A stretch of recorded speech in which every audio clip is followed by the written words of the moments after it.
பூஞ்சோலை மாணவர்கள் அனைவருக்கும் வணக்கம். இன்னைக்கு 2-3 ஜூலை 2026 நியூஸ் பேப்பர் பார்க்க போகிறோம். 1ஆம் தேதி நியூஸ் பேப்பர் வந்துட்டு நான் வந்து உங்களுக்கு பிடிஎஃபாக டவுன்லோட் பண்ணி அதை நோட்ஸ் மாதிரி எழுதி அடுத்ததில் நான் சேர்த்து சொல்லிடுறேன்ப்பா. ஸோ இன்னைக்கு 2-3 நம்ம பார்க்கலாம், சரிங்களா?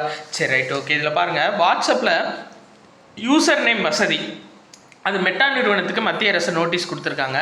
ஆக்சுவலாக என்ன விஷயம் அப்படின்னா, இப்போ ஒரு நியூஸோ இல்லை ஏதோ ஒரு விஷயம் ஃபார்வர்ட் பண்ணணும்னு வச்சுக்கோங்க. நம்ம ஒரு இதில் இருந்து இன்னொரு பேஜுக்கு வந்து ஃபார்வர்ட் பண்ணும்போது நம்மளோட நம்பரோட போகும். ஆனால் இனிமேல் எப்படி அப்படின்னா, நம்ம நம்பர் போகாமல் வெறுமனே யூசர் நேமை மட்டுமே பயன்படுத்தி நம்ம போகிற மாதிரி ஒரு வசதியை கொண்டு வந்திருக்காங்க. பட் இது வந்து பார்த்தீங்க அப்படின்னா பாதுகாப்பு முரணானதாக இருக்குது பாதுகாப்புக்கு அப்படின்னு சொல்லிட்டு மெட்டா நிறுவனத்துக்கு மத்திய அரசு நோட்டீஸ் கொடுத்துருக்காங்கப்பா, சரிங்களா?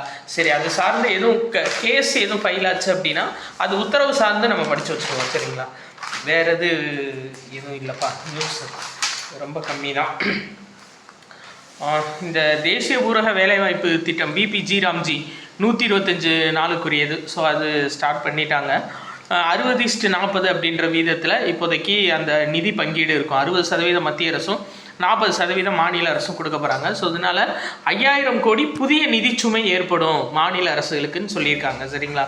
இதில் என்ன சொல்லியிருக்காங்கன்னா, அந்த கட்டுமான பொருள்களுக்கு அதுவும் வந்து 60:40 இருக்குது. இப்போது 100 நாள் வேலையில் ஏதோ ஒரு கட்டுமான, ஒரு பாலம் கட்டுமான பணியோ ஏதோ ஒன்று நடக்குது, அந்த கட்டுமான பொருள் வாங்கணும்ல, அதுக்கும் வந்து 60:40 போட்டிருக்காங்க. பட் அதை 75:25 ரேஷியோ மாற்றணும் அப்படின்ற மாதிரி எழுதி கேட்டிருக்காங்க. பட் எந்த அளவுன்னு தெரியல. நீங்கள் ஞாபகம் வச்சுக்க வேண்டியது இதுதான். அதாவது நீங்கள் சம்பளம், அவங்களுக்கு கொடுக்குற சம்பளம் மட்டும் இது அப்படின்னு சொல்லி நினச்சிடக்கூடாது. கட்டுமான பொருள்களும் சேர்த்து தான், சரிங்களாப்பா? நிதி பகிர்வு முறையில் ஊதியம், கட்டுமான பொருள்கள் மற்றும் நிர்வாக செலவுகள், இது 3 சேர்த்து தான் 60:40 அப்படின்ற ரேஷியோ, ஓகேங்களா? ரைட்டுப்பா. அடுத்து வேறு எதுவும் இதில் சொல்கிற மாதிரி நியூஸ் இல்லை, நீங்கள் பார்த்தீங்கன்னாவே தெரியும். அடுத்து ஆசிய கோப்பை போட்டி நடைபெற போகுதுப்பா. அதாவது இதில் கொடுத்துருக்காங்க பாருங்கள். இப்போ 2023 சீனாவில் ஆசிய கோப்பை போட்டி நடந்துச்சு. அதில் வந்து கிரிக்கெட்டில், மகளிர் கிரிக்கெட்டில் இந்தியா சாம்பியன் பட்டம் வென்றிருந்தாங்க. இப்போ 2026 மறுபடியும் ஆசிய கோப்பை நடக்க போகுது. எங்கன்னா ஜப்பானில், சரிங்களா? ஜப்பானில் ஐசி நகோயா அப்படின்ற நகர்ப்பா, ஞாபகம் வச்சுக்கோங்க. ஜப்பானோட ஐசி நகோயா அப்படின்ற நகரில் இப்போ புதுசாக வந்துட்டு ஆசிய கோப்பை விளையாட்டு போட்டி நடைபெற போகுது, சரிங்களா? Right, okay. அதை மட்டும் ஞாபகம் வச்சுக்கோங்க. 2026. வேறு இல்லை, இந்த ஆரோக்கிய சேது செயலி ஆக்சுவலாக எதுக்குன்னா, இந்த கொரோனா காலத்தில் கொண்டு வந்திருந்தாங்க இந்த ஆரோக்கிய சேது செயலி. இது வந்து பார்த்தீங்க அப்படின்னா, அதாவது இந்த கொரோனா காலத்தில் வந்துட்டு மக்கள் வந்து மருத்துவர்கள்கிட்ட நேரடியாக போக முடியாத சூழ்நிலையில் இந்த ஆரோக்கிய சேது செயலி மூலியமாக எல்லா இன்ஃபர்மேஷனும் பெற்றுட்டு இருந்தாங்க அந்த கொரோனா காலத்தில். ஸோ இப்போ ஆரோக்கிய சேது 2.0 அப்படின்ற பேரில் இந்த புதுசாக ஒரு செயலி அறிமுகப்படுத்தியிருக்காங்க.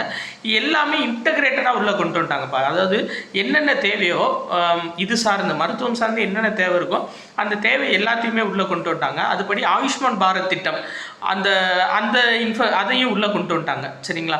ப்ளஸ் அது போக நம்ம கூடுதலாக பார்க்க வேண்டியது இந்த ரக்தா கோஷ்ன்னு சொல்லுவாங்க பார்த்தீங்களா? இந்த ரக்தா கோஷ் அப்படின்றது என்னென்னா, ஒவ்வொரு ரத்த வங்கிகள்லேயும் எவ்வளவு ரத்தம் இருப்பு இருக்குது அப்படின்றத நம்ம கண்காணிக்கிறது தான், சரிங்களா? இப்போ நம்மளுக்கு திடீர்னு ஒரு பி பாசிட்டிவ் தேவைப்படுதுன்னா இந்த ரக்தா கோஷ் அப்படின்ற மொபைல் ஆப்குள்ளே போயிட்டு எந்த ரத்த வங்கியில் இந்த பி பாசிட்டிவ் பிளட் இருக்குது அப்படின்னு சொல்லி பார்த்துக்கலாம். ஸோ அதுக்கான இன்ஃபர்மேஷனும் உள்ளே கொண்டு வந்திருக்காங்க. இன்னொன்று என்னென்னா, மருத்துவமனைகள் வந்து இதில் போய் பதிவு பண்ணிக்கலாம். இந்த ஆயுஷ்மான் பாரத் அதாவது ஆரோக்கிய சேது 2.0 பதிவு பண்ணிக்கலாம். ஸோ முன்கூட்டியே வந்து அந்த நம்ம போய் காத்திருக்காம உடனே மருத்துவரை பார்க்குறதுக்கான ரிசர்வேஷன் முறையும் இந்த ஆரோக்கிய சேது செயலியில் கொடுத்துருக்காங்க, சரிங்களா? ரைட்டு, பார்க்கல. வேறு எதுவும் இல்லை. இது ரொம்ப முக்கியம். கவிஞர் புவியரசு வந்து இயற்கை எழுதியிருக்காரு. ஒரு வானம்பாடி கவிஞர்களில் முதன்மையானவர் அப்படின்னு சொல்லி கூறப்படுறாருப்பா, சரிங்களா? இவர் வந்துட்டு கோயம்புத்தூர் மாவட்டத்தை சேர்ந்தவர். இவருடைய கையொப்பம் அப்படின்ற கவிதை தொகுப்பு தமிழுக்கான சாகித்ய அகாதமி விருது வாங்குச்சு.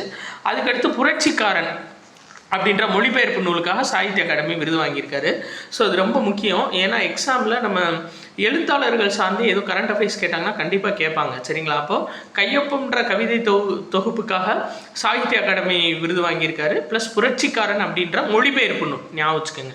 கையொப்பம் கவிதை நூல், புரட்சிக்காரன் மொழிபெயர்ப்பு நூல், இது ரெண்டுக்குமே சாகித்ய அகாதமி விருது வாங்கினவர் தான் கவிஞர் புவியரசு. அடுத்து இந்தியாவில் வந்து 1000 உயிரி எரிவாயு உற்பத்தி ஆலைகள் அமைக்க போகிறோம் அப்படின்னு சொல்லிட்டு ஜப்பான் பிரதமர் சனே தகாய்ச்சி அவங்க சொல்லியிருக்காங்க. சரிங்களாப்பா, இவங்க தான் ஜப்பானோட முதல் பெண் பிரதமர். ஸோ அவங்க வந்திருக்காங்க, சனே தகாய்ச்சி, அதை ஞாபகம் வச்சுக்கோங்க. ஸோ கூடுதலாக இதில் பார்க்கணும் அப்படின்னா வேறு எதுவும் இல்லைப்பா, இது ஃபுல்லாக சின்ன சின்ன பாயிண்ட்ஸ் தான் இருக்குது. நம்மளுக்கு தேவை இதான், 1000 உயிரி எரிவாயு உற்பத்தி ஆலைகள் ஜப்பானோட உதவியோடு நம்ம அமைக்க இருக்கோம். சரிங்களா, ஓகே. அடுத்தது வேறு முக்கியமான இன்ஃபர்மேஷன் எதுவுமே இல்லை, நியூஸ் ரொம்ப கம்மி தான்.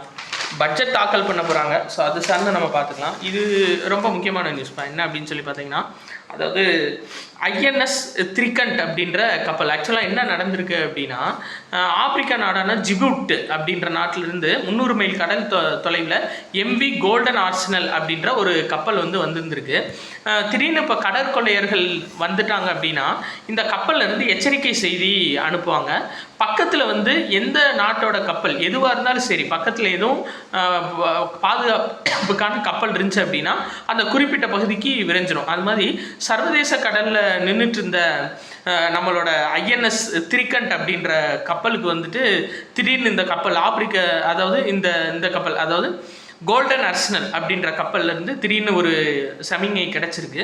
அதில் போய் பார்க்கும்போது கடற்கொள்ளையர்கள் சூழ்ந்து இருந்திருக்காங்க. ஸோ திடீர்னு பெரிய போர்க்கப்பல் வர்றதை பார்த்துட்டு அவங்க எல்லாருமே தப்பிச்சு ஓடிட்டாங்க. அந்த கடற்கொள்ளையர்கள் யாருமே இதில் இல்லை. ஸோ போய் பார்க்கும்போது எல்லா மாலுமிகளையும் சேஃப்டியாக காப்பாற்றிருக்காங்க. மொத்தம் 21 மாலுமிகள், அதில் ஒருத்தர் இந்தியர். சரிங்களாப்பா, இது வந்து ஸ்டெல்த் டெக்னாலஜி கப்பல்ப்பா, ஐஎன்எஸ் திரிகண்ட். நான் ஏற்கனவே சொல்லியிருக்கேன், அதாவது ஸ்டெல்த் டெக்னாலஜினா என்னென்னா, எதிரி நாட்டோட ரேடார் கண்களில் படாமல் இருக்கக்கூடிய கப்பல். இப்போ இந்த கப்பல் வருது அப்படின்னா எதிரி நாட்டோட ரேடார் கண்களில் சிக்காது. அப்படிதான் இவங்களோட ரேடார்லையும் சிக்காமல் இருந்திருக்கு. பக்கத்தில் வர்ற வரையும் அவங்க கவனிக்கல. அந்த கடற்கொள்ளையர்கள் ஃபிக்ஸ் பண்ணுற ரேடார்லையும் இந்த கப்பல் வந்து சிக்காமல் இருந்திருக்கு. பக்கத்தில் வர்ற வரையும் அவங்க கவனிக்கல. பக்கத்தில் வந்தோடனே விட்டுட்டு ஆள் எஸ் ஆகிட்டாங்க எல்லாருமே. Right, okay. ஐஎன்எஸ் திரிகண்ட்ப்பா, ஞாபகம் வச்சுக்கோங்க. வேறு இதில் எதுவுமே நியூஸ்லப்பா, உலக செய்தியும் எதுவும் இல்லை. வேறு நியூஸ் அவ்வளோதான்ப்பா. ஸோ 2 நாள் நியூஸ் வந்து பார்த்தாச்சு. 1ஆம் தேதி நியூஸ் மட்டும் நான் உங்களுக்கு ரிட்டனாக எழுதி நான் அடுத்ததில் நான் கொடுத்துறேன்ப்பா. நன்றி.